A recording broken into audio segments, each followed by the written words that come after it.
مسلمان ہونے کے ناطے ہمیں اس بات کا بخوبی ایمان ہے ہمارا کہ یہ جو روزہ ہے یہ ہماری جسمانی صحت کے لیے بھی بہت فائدہ مند ہے اور روحانی صحت کے لیے بھی بہت فائدہ مند ہے۔ آج ہم بات کریں گے کہ کس طریقے سے یہ روزہ ہمارے لیے جسمانی طور پر فائدہ مند ہو سکتا ہے اور کس طریقے سے یہ ہماری مختلف بیماریوں سے ہمارے لیے نجات کا باعث بن سکتا ہے۔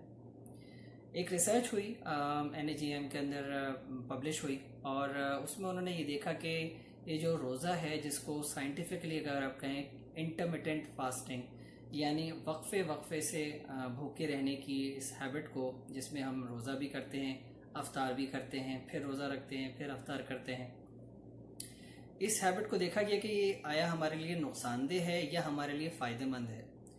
تو انہوں نے کچھ 4-5 ایسی بیماریاں بتائیں اور انہوں نے یہ کہا کہ یہ روزہ رکھنے کا عمل یہ ہماری ان بیماریوں سے نجات کا ذریعہ ہے۔ سب سے پہلی چیز ہے اوبیسٹی یعنی موٹاپا۔ اگر ہم صحیح طریقے سے روزے کی روحانیت کو سمجھتے ہوئے اسلامک گائیڈ لائنز کے تھرو روزے کو رکھیں، افطار بھی ٹھیک طریقے سے کریں، تو یہ دیکھا گیا ہے کہ جو لوگوں کو موٹاپے کا عرضہ ہے وہ آہستہ آہستہ کر کے اس میں کمی آتی ہے اور وہ ویٹ لاس کی طرف جاتے ہیں اور فٹ رہتے ہیں۔ تو اوبیسٹی ایک بہت بڑا ایشو ہے جو کہ روزے کے ذریعے سے ٹارگٹ ہوتا ہے اور اس میں بہت ہی بہتری آتی ہے۔ نمبر 1۔ نمبر 2، انسولن ریزسٹنس، یعنی جن لوگوں کے اندر موٹاپے کی ٹینڈنسی ہوتی ہے اور وہ بجائے اس کے کہ وہ کافی اپنا وزن لوز کرنے کے لیے کافی ایکٹیویٹی بھی کرتے ہیں، لیکن ایک چیز ہوتی ہے انسولن ریزسٹنس جو کہ باڈی کو اپنا ویٹ کم نہیں کرنے دیتی اور اس کو مینٹین رکھتی ہے۔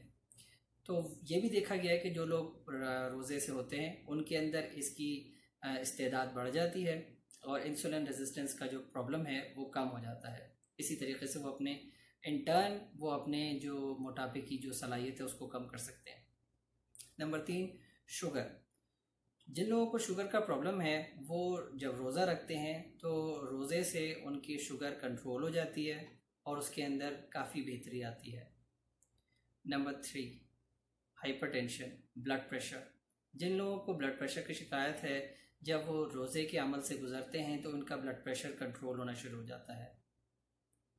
نمبر 3، ڈسلیپیڈیمیا یعنی کولیسٹرول کا پرابلم۔ جن لوگوں کو کولیسٹرول کا پرابلم ہے جب وہ اس انٹرمیٹنٹ فاسٹنگ کے عمل میں جاتے ہیں تو ان کا کولیسٹرول بہتر ہو جاتا ہے اور ان کو دوائیوں کی بھی کم ضرورت پڑتی ہے اور اسی طریقے سے ان کا کولیسٹرول کنٹرول رہتا ہے۔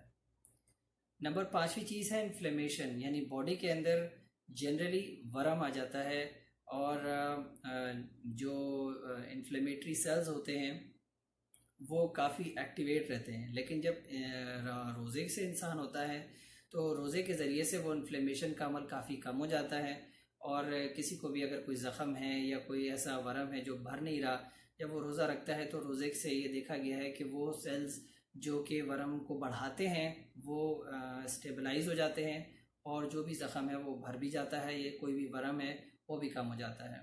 تو روزے کے اس کے علاوہ بھی اور بہت سارے فوائد ہیں اگر ہم صرف میڈیکلی بھی دیکھیں۔ امید ہے یہ ویڈیو آپ کے لیے فائدہ مند ہوگی۔ اپنا خیال رکھیے گا۔ السلام علیکم۔